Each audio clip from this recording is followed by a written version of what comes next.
So whatever you need, I'll give you.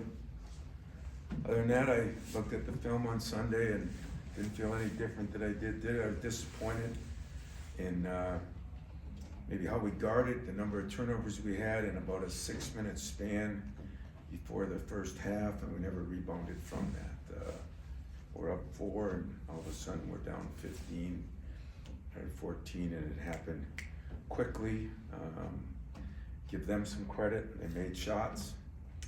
Didn't make any shots, and that's college basketball right now. But we did not defend or rebound like we should or could. And what I'm expecting of this team, at the same time, rebounding, we out-rebounded them at the same time. Our offensive output, which I didn't think was great, but statistically it was very good. Missed some critical free throws at critical time. 2 front ends of a 1-on-1 and a 2-shotter, all within that stretch when the score was within 4 points, and all of a sudden they're scoring and we're not, and that's the way the game went. As far as Illinois goes, a lot of confusion right now. They played last Friday, without Shannon. I don't know what the articles say now. Maybe he'll play, maybe he won't play, I have no clue. But they've had 5-6 days to prepare, and sure they'll do some different things now that, number one, if he doesn't play, they'll have time to have tweak some things, and if he does play, they'll have time to do whatever they got to do. It's a very good team. I think it's the most talented team in the league. They have great guard to play. The fact that they have played without Shannon, who was arguably one of the best players in the league, but the DeMoss kid has upped his average from 18 to 29 with him out. The Guerrier kid is maybe one of the elite offensive rebounders. He's averaging 10 boards a game overall, and even more recently, and 16 points. And of course, Coleman Hawkins, Danger, who killed us last year, but he's only playing 4 minutes a game in the last 3 games. So when I say confusion, I don't mean that in a bad way. It's just not as easy to figure out who will be playing and who won't be playing. But they played only 7 guys, a lot of it. So those 7-8 guys, somebody's going to be playing. It's just that the minutes have really changed with Shannon being out. I think Brad has done a good job trying to hold that together. As of the late last night, as I said, maybe he will play. I have no idea. So for us, I think we just got to do a better job of, even the turnovers. We had 13, which is not like 17. It's just that they were timely and costly when they were, and that was disappointing. Question? Hey Tom, not sure if you know him, but from what you always tell us, you probably don't care. You had a viral moment yesterday talking about analytics, and if we look at analytics like you put it, kind of being the new school, and the heart test that you talked about, and the eye test being old school, why will old school always win out? Well, I don't know if it went out. And, every coach got his own theory and his own philosophy. I mean, some coaches have gone strictly to analytics, and I think that I heard I got ripped for it some too. So who knows? Who cares? I'm gonna do what I do. What they do. But I talked to a lot of NBA people that are tired of all the analytics people in their department. It seems like that's where it's changed. And as somebody will tell me, it's just another tool. But you can only have so many tools, in your chest. I mean, if you have a tool for everything that could happen to you in your tool chest, it's going to weigh enough that you're going to have to take it around with a packed truck. And so what you try to do is you have enough tools in there that'll help you, but not confuse you. And, I can look at the same analytics that say it's just as good to shoot 50% from the 2 as it is 33% from the 3. God bless them. But I was really looking at something or talking about something a little different. It's not just the analytics, You can't analyze a heart, you can't analyze toughness, you can't analyze what you see in a guy's eyes when he comes out there in a game, and whether it's in a huddle, are you nervous now, are you not nervous? I mean, I guess those are more what I was talking about than the exact numbers, but that's why I shouldn't say anything, because everybody takes it their way. My way is, give me a tough guy who can play over an analytics guy, if that makes any sense. Yeah, good. Thank you. Tom, you look at the, sorry, right here, their perimeter, obviously big and athletic. How do you guys find success, you know? Well, that's probably our number one issue, is their perimeter is big. I mean, Rogers at 6'6", 6'7". Tomas gets 6'6", 6'7". Their shooter is 6'6", 6'7". And then of course Hawkins is 6'10", and Courier is, so they've got size over us. They rebound the ball pretty well, though in the conference they're -2. Go figure, they're +8. That's where analytics, I mean, they just, numbers don't always answer things. The last game we shot 48 and 47. We'd win 90% of those games. And there's other things maybe we didn't do as well. So, how do we do that? Well, I think we got to get our running game going. I think we got to take advantage of that. We think we got to get more movement on our offense, although the offensive stats were pretty good. Defensively, we're working on a lot of things. I'll just say that we're working on a lot of different things to try to do a better job with smaller guards, and that has been a little bit of a challenge. I said it's one of the places we miss Jeremy, even though he's not physically tall, he's physically strong, and he gives us something in there where people can't just back you down. They're probably playing a little more bully ball, as I call it, where they're just backing you down. And so there's some things we're gonna do to try to combat that. You touched a lot on the situation with Darren Shen, but for you guys as a staff and for the team, when you have to prepare for with or without a player of that kind of magnitude, what are the biggest challenges? Yeah, I mean, it's a major challenge, especially in a short period of time. I mean, they've had since Friday, we have since Sunday. I mean, that's another issue that's getting a little dicey on these TV games. I mean, we always wanted 2 days prep, but we don't ever look at how many days the opponent gets. And when opponents are getting 2 and 3 more days, they can, so we're trying to look at this. Whether he plays or not, we think there's gonna be a lot of changes for them, because they've had a chance to now spend 5 days, and especially a weekend where you can get 2 days in or something. They don't have school this week, so we think there's gonna be a lot of changes. How do you play for Shannon? He's one of the great players in our league. Maybe he was having an MVP league experience the way he was playing. I think something will be determined by tomorrow. So hell, we'll have a whole day to make those changes.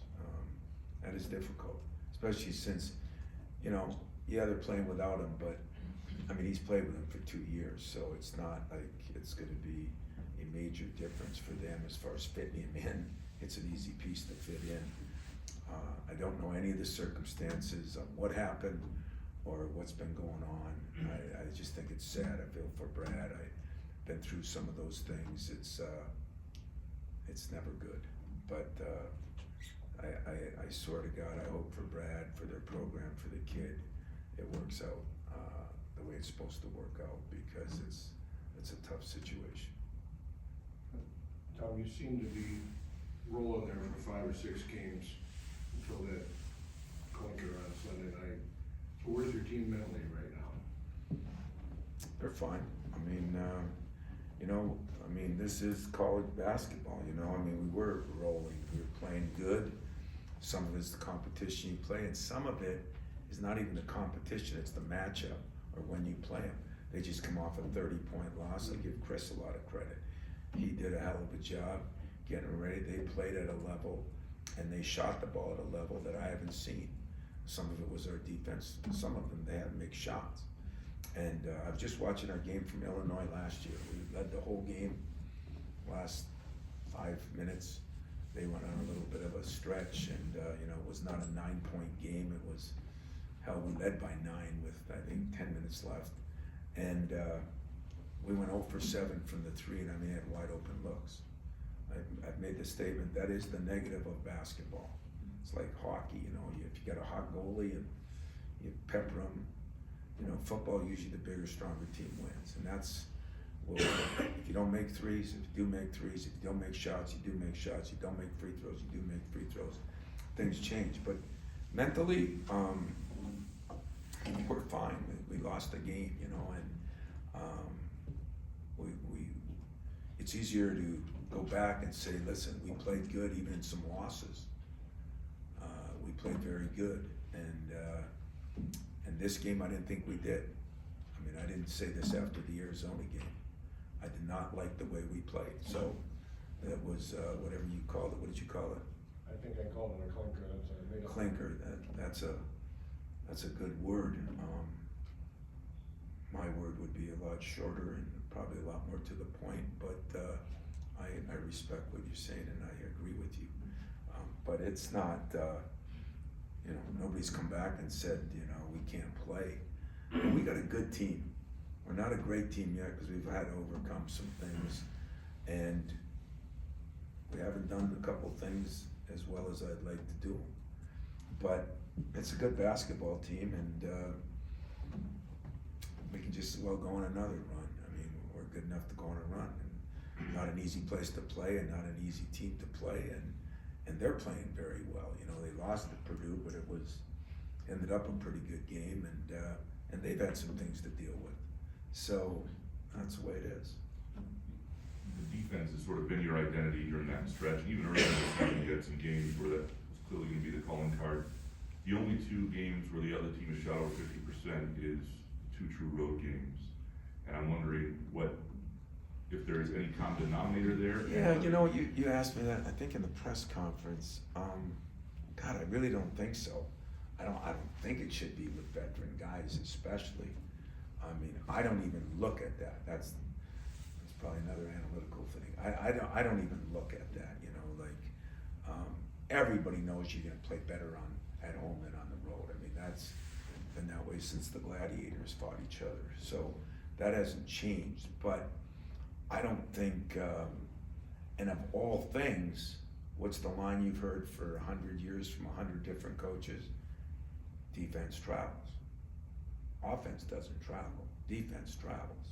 So I don't think it was that. I just don't think we did a good enough job. It was like once, we got off to a pretty good start. We were down 30 to 28 or 32-28.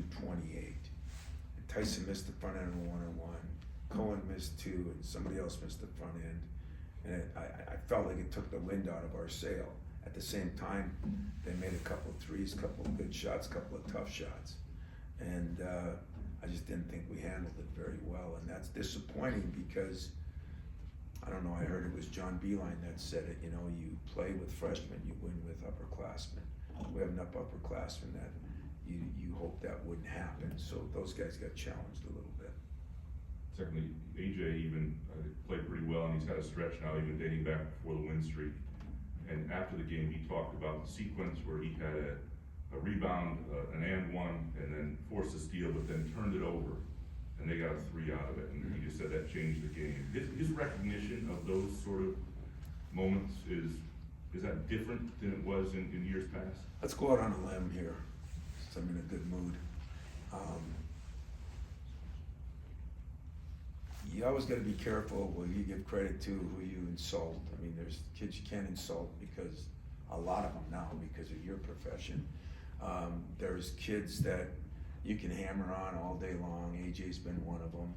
A lot of times deserving of it. But I hope that I pride myself on one thing. I try to figure out who I can give more credit to, who needs more credit, who I can't give more credit to because he isn't doing his job, so I can't be phony to the rest of the team. And then there's AJ. You never want to give a kid credit and then he takes his foot off the gas. But when you do it for 6-7 games in a row,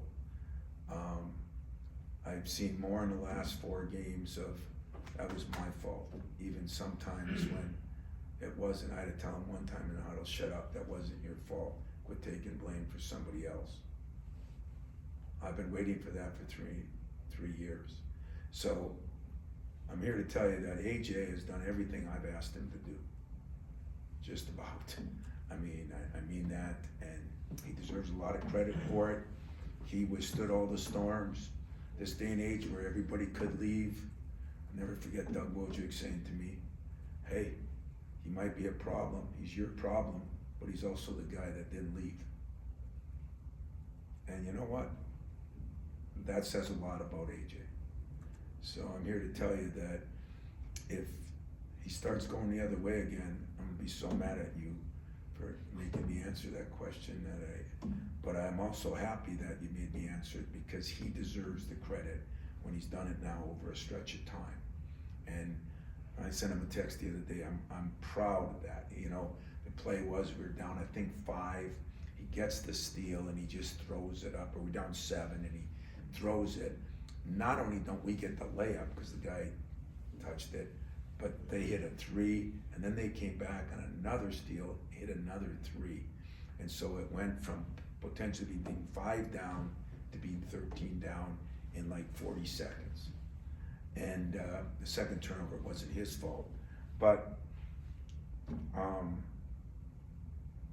whoever thought, you know, he more or less took the blame.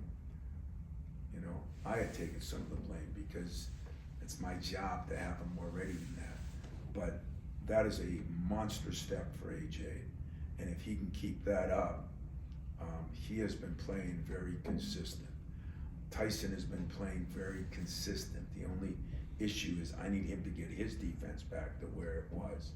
And we all know, listen, Malik had 3 out of 4 games that were almost record-setting for him. He had 22, he had 18, he had 24 in 3 out of 4 games, and I mean, wasn't ready for that. Some of it's got to be our fault for not getting him the ball. He didn't get many shots. Some of it's got to be his fault. We've talked about it.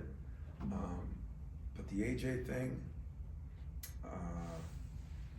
I'm proud of AJ. I'm proud of what he's done. I'm proud of how he handled it. He deserves some of it. He deserves a lot of it. Okay, I'm tell you that right now. In my opinion, he deserved a lot of it. But it is something when a kid, in a day and age when most of these kids just flee if you say hello the wrong way, he stuck it out. So I think Wojcik's right about that, you know. He stuck it out, and you know what? Wouldn't it be cool if he has his greatest year and maybe he'll be the guy I'll be talking about for the next 5 years on, yeah, so-and-so could have left, or so-and-so could have left, and this guy did leave, and look what happened to him. This guy left and he had success, great. But AJ's been a guy that I've been very pleased with lately, and even on that turnover, I hardly said a word to him because he was trying to make a play, and it would have been a hell of a play, and he just made the great steal. So he deserves the credit I just gave him. It's taken a long time for me to give it to him for a variety of reasons. But I said, when I'm right, I'm right. And when I'm wrong, I'll admit I'm wrong. And I'm not wrong from what was going on, but he has had, I don't know if you remember, but it was, who did we beat at home?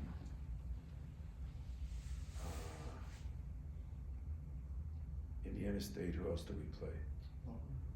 Stony Brook.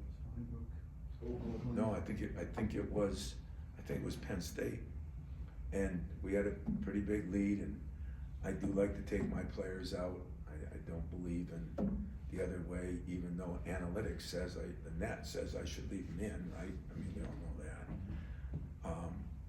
But I had taken AJ out with 5 or 6 minutes left, and one of my guys on my bench said, you know, he's 2 points from his 6th or 7th double scoring thing. And I went down there and I said, you know, you're 2 points short. He goes, I know.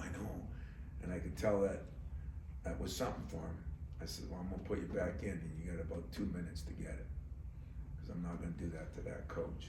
And I did, and we actually posted him up and he got it. And that was my way of saying thank you to him. Coach Izzo, any thoughts that you'd like to share on Coach Dantonio's selection of the College Football Hall of Yeah, Fame? that on a day where I don't feel as good, Saturday before we left, Alan Heller came over and told me the news and said he was gonna call Coach D and wanted me there, which I thought was really classy of Alan and really important to me. I was there the last 4 days when he was making his decision. I went over his house every night after practice, after a game, and it was a tough decision when he left. And you know, I've been, you know, he's gone on some NCAA trips with us. You know, I love Mark Dantonio. I mean, we came in together. I still think that it'll be two of the two guys that maybe gave this place the best 7 or 8 years in most sports, which doesn't happen all the time. And from 2008 or 9 to 2017 or 18, you know, we went to 3 Final Fours. We took our team to the Final Four of football, which was down in Dallas. We took our team to Indianapolis. That was during the season as a team building thing. So he helped me have some great moments. He took a bunch of his players over to the Big Ten tournament when we beat Michigan and won in Chicago.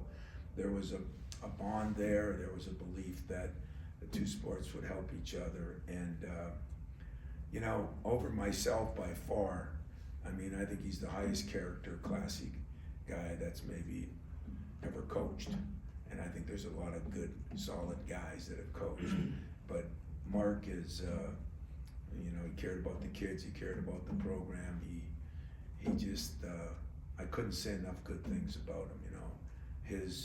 We all got caught up in a very tough situation there in those couple of years, and that grew our bond even closer too. So when I was on the phone with him, it was a tear-jerking moment.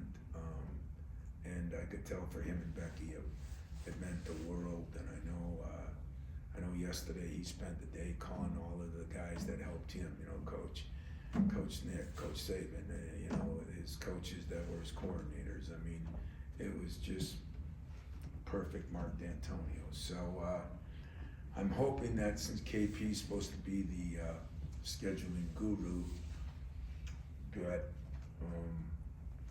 he will make sure on the 10th of December I'm off to try to fly out to Vegas and see that. That would be important to me. It would be to fly out and fly back, but the honor is greatly deserved, and I'm proud of him. I'm excited for him, and I think it's great for Michigan State. You know, and I think it's great for coaches that coach with him, and even the coaches he coached for. You know, Coach Tressel and Coach Saban. I think it's his first. I don't know if Nick's had another guy that's gotten in the Hall of Fame yet, but I think it's great for everybody. Thanks. One more. Kind of wanted to touch base with how Jackson felt coming out of that game and Yeah, he what felt. you saw in those couple minutes and how you progressed with him from here. Yeah, he felt great. I mean, he had no injuries. Today he's going full go. You know, it's. I warned you and I warn everybody. You know, there's. Again, maybe Beeline's smarter than me if he did say this. You usually win with your upperclassmen and you play with your freshmen and sophomores, and I think because we struggled early, you know, we knew Jackson could give us something that, because we weren't shooting very well, couldn't make a shot. It's not our offense that's been a major problem now. It's flowed a little bit to our defense, has been a little bit more of a problem. So Jackson will come back. There's certain games that it'll be easier to play him in than others, especially at the beginning, but you don't miss 2 months and just come back. And so it's gonna be a process. I'm excited to have him back. What he is he's a guy that's been in there watching film for 2 weeks, and he wasn't even playing in some of the games. He knew he wasn't gonna play. He is a basketball junkie, kind of version of Jaden Akins, you know, where he just lives, eats, and sleeps it.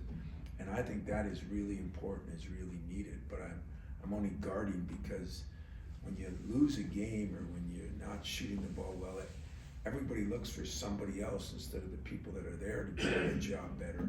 We're looking for someone else. Hey, if he wouldn't have been hurt, who knows where he'd be right now? Could be starting, could be this, could be that.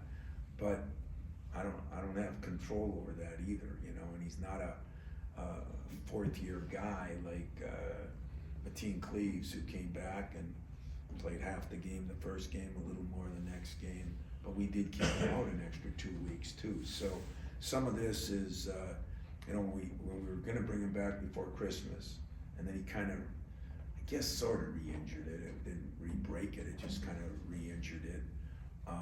Then you're a little skeptical as a coach too, because you don't want to bring him back early. So I'd say to the people out there that you're, you know, that are probably asking the same questions as the other questions they ask about other people, Book or anybody else, patience would be a great thing. I want him to be ready to go as fast as he can go to where we work him in. That'll be our choice, and depending the situations and depending who we're playing has got a big part of it too. So we're excited. He's back full go today. I mean, he'll practice the whole practice, I think, and that's going to be a pleasure, and I'm looking forward to it. Anything else real quick? Sorry, but I got a lot to do today, and it's not avoiding you, so if you got another one, I'll take it quick, but if not, I'll see you in a while. Right? Thanks. Good. Good job.